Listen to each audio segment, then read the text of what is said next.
ఆంధ్రప్రదేశ్ నూతన రాజధానిగా అమరావతిని 2024 జూన్ 2 నుంచి చేరుస్తూ విభజన చట్టంలోని సెక్షన్ 5(2)ను సవరించాలని రాష్ట్ర ప్రభుత్వం కేంద్రాన్ని కోరింది. అమరావతి రాజధానికి చట్టబద్దత కల్పిస్తూ విభజన చట్టాన్ని సవరించాలని రాష్ట్ర ప్రభుత్వం కోరగా ఎప్పటి నుంచి దాన్ని అమల్లోకి తేవాలో స్పష్టత ఇవ్వాలంటూ కేంద్ర హోంశాఖ ఈ నెల 1న రాష్ట్ర ప్రభుత్వానికి లేఖ రాసింది. ఆ అంశంపై స్పష్టత ఇస్తూ కేంద్ర హోంశాఖకు ప్రభుత్వ ప్రధాన కార్యదర్శి తాజాగా లేఖ పంపారు.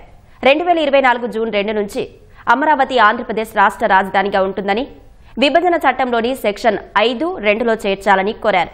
విభజన చట్టంలో హైదరాబాద్ 10 ఏళ్ల పాటు ఉమ్మడి రాజధానిగా ఉంటుందని చెప్పినందున 2024 జూన్ 2 నుంచి అమరావతిని ఆంధ్రప్రదేశ్ రాజధానిగా పేర్కొనడం సబబుగా ఉంటుందని కేంద్ర హోంశాఖ కార్యదర్శికి తెలిపారు. దీని ఆధారంగా కేంద్ర హోంశాఖ కేబినెట్ నోట్ తయారు చేసి మంత్రివర్గం ముందుకు తీసుకెళ్లనున్నట్లు తెలిసింది. డిసెంబర్ చివరి వారానికల్లా కేబినెట్ ఇందుకు ఆమోదముద్ర వేసే అవకాశం ఉన్నట్లు సమాచారం. ఈ చట్ట సవరణ బిల్లు వచ్చే ఏడాది ఫిబ్రవరిలో జరిగే బడ్జెట్ సమావేశాల ముందుకు రావచ్చని తెలిసింది.